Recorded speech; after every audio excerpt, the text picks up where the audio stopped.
我是 Eva， 在上周我发布了这部游戏，没想到各位给了我许多建议，也找到了第一位在我频道留言的人，只是各位截图都非常的有趣。我在11月22日以前收到信，有人发给我看起来是阵亡的截图，也有阵亡前的截图，以及被追杀的截图，还有通关的截图，顺带了一句玩的时候没空看。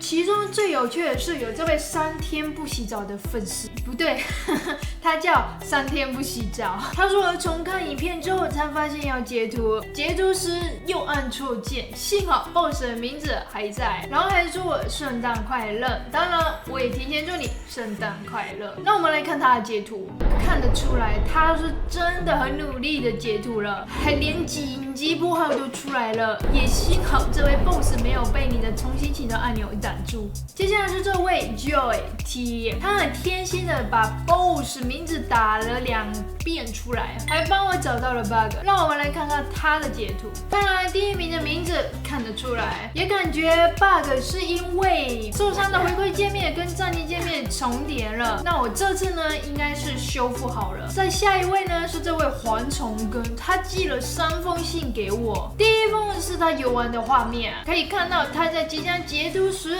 阵亡了，最后还是很可惜的没能看到全名。那第2封信呢，不知道他玩了多久，不但能看到他名字，还能到达第5关。重点是他的走位完全不一样了，后面的熊猫竟然跟不上他，很可惜，最后还是阵亡了。那永远不放弃精神的蝗虫哥呢，寄来了第3封信，他竟然不靠 bug 过了第5关。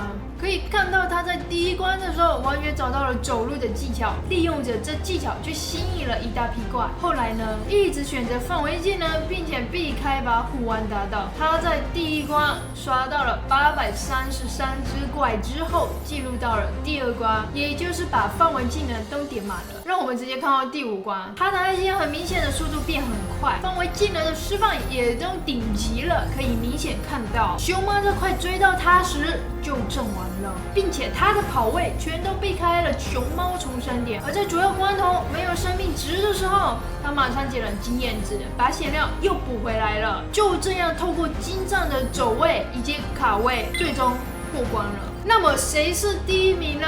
好奇吗？好奇的话，结尾公布。那这款游戏由来是因为我一直都很想要跟粉丝打游戏，所以在这期间我一直在研究如何跟你们打游戏。于是我找到了 YouTube Data V3 API， 这是什么呢？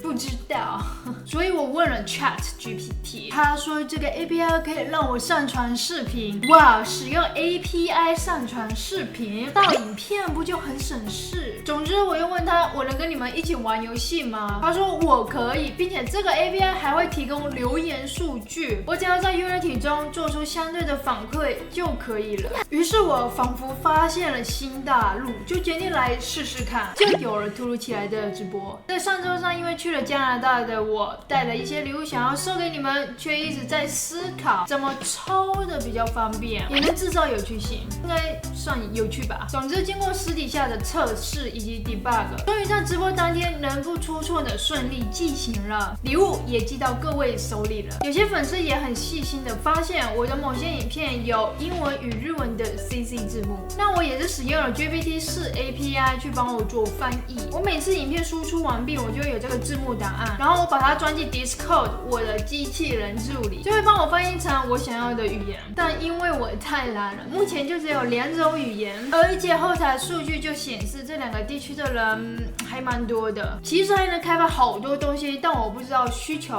所以目前就只能根据我需要什么而去开发什么。当然每调用一次 GPT 的 API 是会扣钱的，但跟请人翻译相比的话是挺划算的。上个月只有几部影片有翻译，缴了20元。具体的价格可以到 OpenAI API 那边去查询。总之在直播当天没有 bug 出来，但就只差优化了。这个 YouTube 的抽奖系统，如果正在观看影片的你是位 YouTuber 影片创作者或是实况主，而需要抽奖工具的话，可以在下方留言让我知道你的需求，而我会去优化它，并且之后免费开放出来。如果我没破产的话。那如果其他人也有想要的工具与需求，也欢迎在下面留言。后面记得关号是给什么职业的。那这部游戏算是我往前的一小步，在制作的过程中让我看到了更多的可能性，而行动力极强的我实在忍不住的想要开发更多，所以我去看了留言。有的粉丝看了这部影片被吓得来留言了，所以我决定把有在我影片留言过的所有人都加进游戏里，用 YouTube API 抓取各位的名字与留言。当我导入到 Unity 时，因为字符串太多了 ，Unity 无法识别，所以我又写了一点程式，把中文、英文、日文都分开了，然后加了进去。各位可以看到，光是用 JSON 档案就到了16000左右，所以游戏里会出现谁，我现在也不会知道了。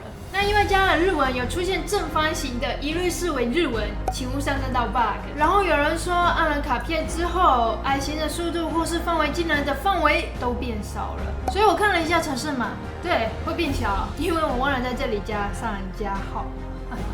结果我又收到家里人的回馈，他说 BOSS 死掉后能不能不要清除小怪，感觉很浪费。哇！真的很省，这都不放过。于是我也修正了。也有人说想要经验值收集进度条，还有怪物被打到后不要变黑色，或是加个血条之类的，也都新增上去了。但由于我怕画面会挡到怪物，所以加在名字下方了。我们也可以看到经验值的进度，以及怪物被打到后会变绿。至于为什么会是绿色呢？你们猜？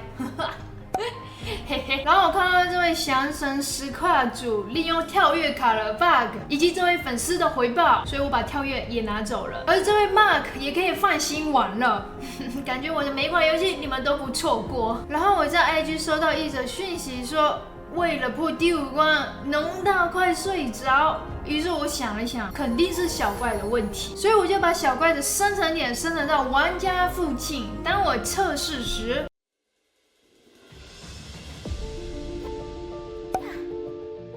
很好，来不及反应，但应该是成功了。但小怪只会生成在玩家附近，我也不用担心浓到快睡着的问题了。而这位可能要按得更累了，因为你必须要变换方向。而有的粉丝希望我添加 BOSS 的技能，于是我尝试了一下。首先，第一位 BOSS， 他的技能就是会突然加速，为什么呢？因为老五好像都跑得很快。当我测试时，